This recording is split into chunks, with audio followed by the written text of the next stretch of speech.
Hello students, let's read the question. So the question is having assertion and reason. We have to select the correct option regarding this assertion and reason, whether these are correct or not.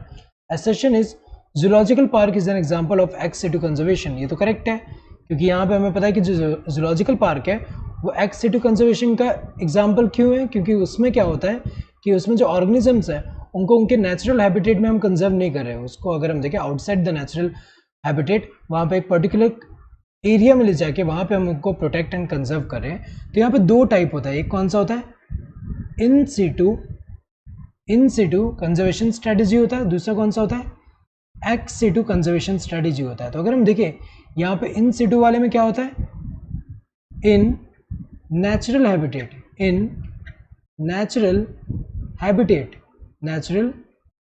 Habitat मतलब जो organism है उनको उनके natural habitat में हम conserve करें. जैसे example अगर हम देखें, जैसे नेशनल पार्क हुआ, नेशनल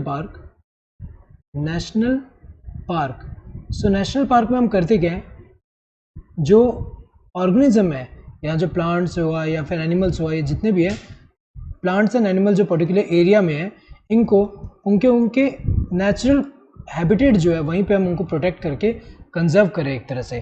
तो ये क्या हुआ, इन सिटू कंजर्वेशन स्ट्रेटजी हुआ, जैसे नेशनल पार्क हुआ. एक्स सिटू की अगर हम बात करें, आउटसाइड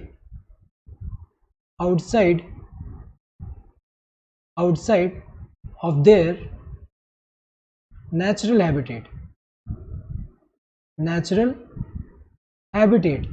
सो इसमें हम करते क्या है, यहाँ पे अगर हम देखें, सो डिफरेंट, जैसे ये एरिया है, यहाँ पे ये एरिया, यहाँ से सो डिफरेंट एरिया से अगर हम देखें, यहाँ पे ऑर्गेनिज्म जो है उसको कलेक्ट करके यहाँ पे कहाँ ला रहे हैं, एक पर्टिकुलर जगह. यहाँ पे क्यों ला रहे हैं, क्योंकि यहाँ पे जो नेचुरल जो हैबिटेट है वहाँ पे उनका जो प्रॉपर ग्रोथ नहीं हो पा रहा है अच्छे से. अगर हम देखें सर्वाइवल में थोड़ा वहाँ पे प्रॉब्लम आ रहा है, तो उसको फेवरेबल कंडीशन जो है ताकि वो अच्छे से ग्रो कर पाए और रिप्रोडक्शन कर पाए, इसीलिए हम उनको क्या करते हैं, कंजर्व करने के लिए, प्रोटेक्ट करने के लिए उनको क्या करते हैं कि उनको यहाँ पे एक दूसरे आउटसाइड उनके नेचुरल हैबिटेट एक जगह पे ला के यहाँ पे उनका प्रॉपर केयर करते हैं यहाँ पे. तो ये जो होता है, या एग्जांपल अगर हम देखें, जैसे जूलॉजिकल पार्क जो होता है, हमें पता है एक ही पार्क में बहुत सारे एनिमल्स होते हैं. तो ये एनिमल जो दूसरे जगह से लाया जाता है और वहाँ पे उनको प्रोटेक्ट किया जाता है. तो zoological park and botanical garden इसमें भी सेम है.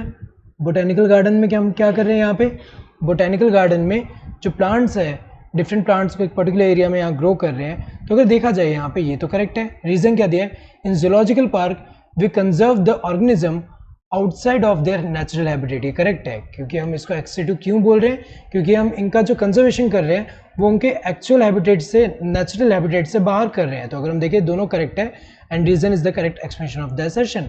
Both assertion and reason are true and the reason is the correct explanation of the assertion. ये वाला क्या है, ये करेक्ट है.